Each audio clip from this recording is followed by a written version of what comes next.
Ever fire off like a quick yep in a text and then you're like, wait, should I have said yep?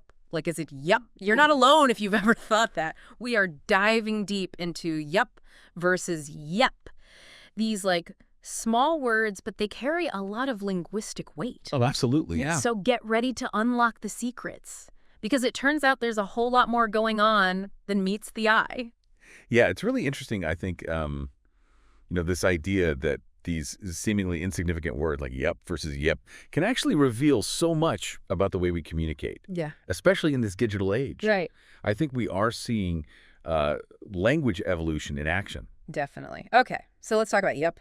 Good. It's everywhere. It's like Yeah. the standard. It's the go-to. It's our quick, casual yes. I've got to admit, though, whenever I see yep, I always think it's like a choice. Uh-huh. It throws me off a little bit. Yeah. Almost like it's deliberate. And that's a really interesting observation, I think, because it really does speak to the subtle ways that we use language to kind of like convey nuance and personality, Yeah. even in really informal settings. Yeah. I think you're right. Yep is absolutely that kind of undisputed champion of efficiency. Uh-huh. It's direct. It's likely, honestly, like a direct descendant of yes.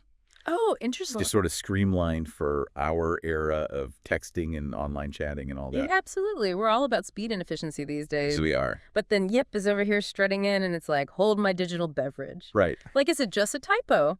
Or is it something more intentional going on? I love that question because that's where it gets so intriguing, I think, for me as a sociolinguist. Some people would definitely say yup is just a misspelling. But I think it's interesting to think, like, what if it's not? What if it's a very deliberate choice? Right.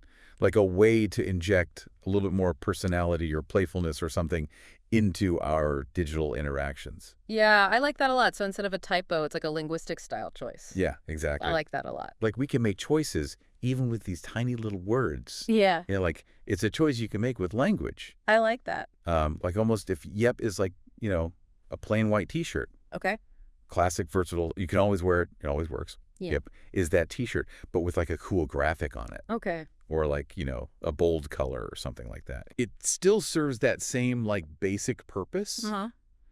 but it's making a little bit more of a statement. Okay, I like this analogy. So how does this all play into like the language evolution thing? Oh, totally. Yeah. Well, I think, language is always kind of adapting, right? Right. Especially as we get new ways of communicating. Yeah. And I think if you look at the internet, online platforms, they've given us all of these new ways of using language. Yeah. We've got emojis, we've got internet slang. Mhm. We've even got like new grammatical structures popping up Right. because of the way that we're using language online. And I think Yeap really embodies that.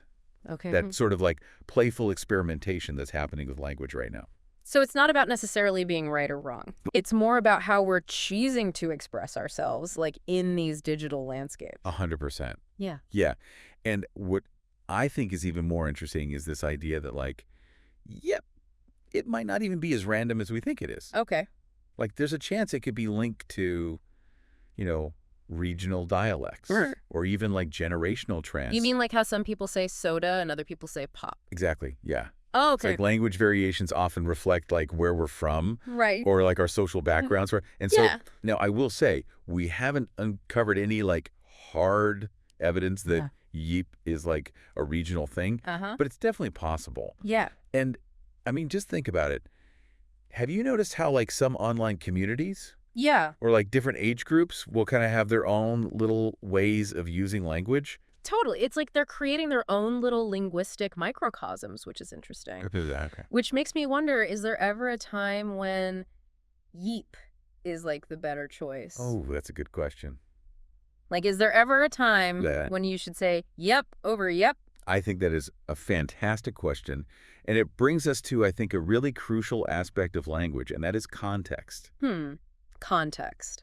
Context. Okay, so context is key. I guess like dropping a yeep in a casual text to a friend is a little different than using it in a job application email. Totally. Yeah. You're absolutely right. It's like, just like you wouldn't, wear a swimsuit to a board meeting. Right. Certain linguistic choices are just better suited for certain situations. Okay.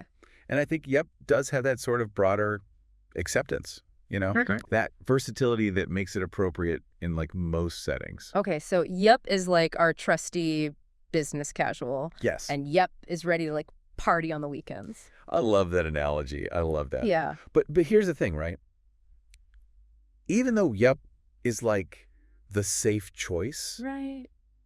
in a lot of cases, I do think there's something to be said for like embracing that yep every now and then, Okay. because it can really add, I don't know, like a little spark of individuality Okay. to your communication, Yeah. especially online, I think, where it's so easy to kind of fall into these predictable patterns. Yeah. Everyone's kind of saying the same things, Right. using the same emojis and all that. It's like you're using your words to stand out a bit. Exactly. Yeah. Like language is about more than just, conveying information, right? It's about expressing ourselves, connecting with others, Yeah. and honestly, like having a little fun with it too. I like that. Yeah, this has been eye-opening. It is interesting. Like, who knew that two little words like yup and yup could be so I know, right? interesting, like a whole conversation about the evolution of language. Well, that really, I think, speaks to the power of language, that even just these like tiny little words can actually reveal so much about who we are and like where we come from, Right. and how we're choosing to engage with the world around us. So to our listeners, the next time you're about to hit send on that text or type it into the chat box or whatever you're doing, pause for a second. Yes. Consider your options. Are you feeling a classic yup or a little yep action? You know what I mean? Right. The choice is yours. It's up to you. And hey, if you come across any other weird little linguistic mysteries like this, send them our way. We'd love to dive in. Absolutely. Until next time, happy chatting.